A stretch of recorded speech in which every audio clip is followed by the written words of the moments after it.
नमस्कार। भोलि चन्द्रग्रहण लाग्दैछन् भन्ने त हजुरहरूलाई थाहै होला। थाहा नभएकोले पनि थाहा पाउनुपर्ने कुरा हो।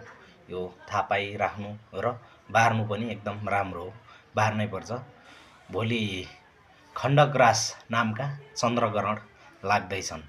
यसमा भनिएको छ 8 राशिलाई अलि नराम्रो हुने र 4 राशिलाई एकदम राम्रो हुने, फलिफाप हुने भनिएको छ। यी 4 राशिहरू मिथुन, तुला, वृश्चिक र मीन रहेका छन् है।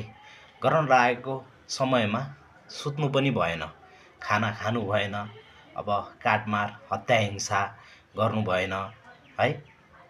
अनि पूजाहरू पनि गर्नु भएन।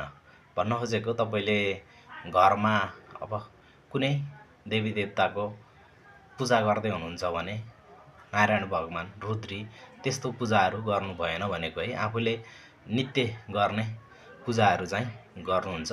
सकभर यो ग्रहण लागेको समयमा शौचालय पनि नगएको राम्रो है।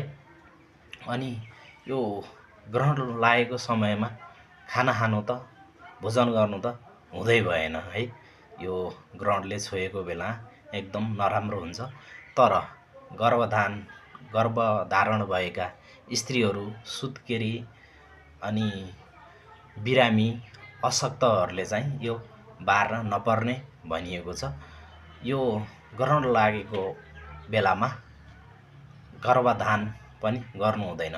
यसबाट जन्मिएको बच्चाले दरिद्रता ल्याउँछ अनि कुलको नाश गर्छ भन्ने पनि शास्त्रमा उल्लेख गरिएको छ।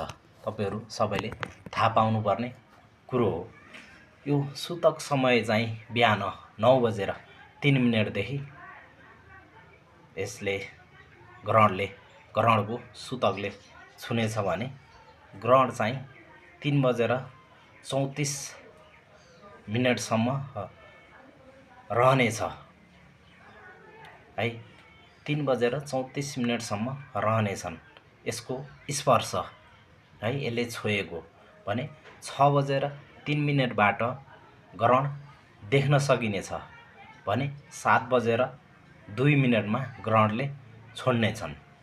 ग्रहणको सुतक समयबाट नै गर्भवती र वृद्धा, अशक्तहरूले बाहेक अरू सबै हामी जस्तो, तपाईँ जस्तो हट्टकट्टले यो ग्रहण बार्नै पर्छ है। राम्रो हुनेछ। यो ग्रहणको बेला ग्रहण हेर्ने भन्छन् नि, कुनै राशिलाई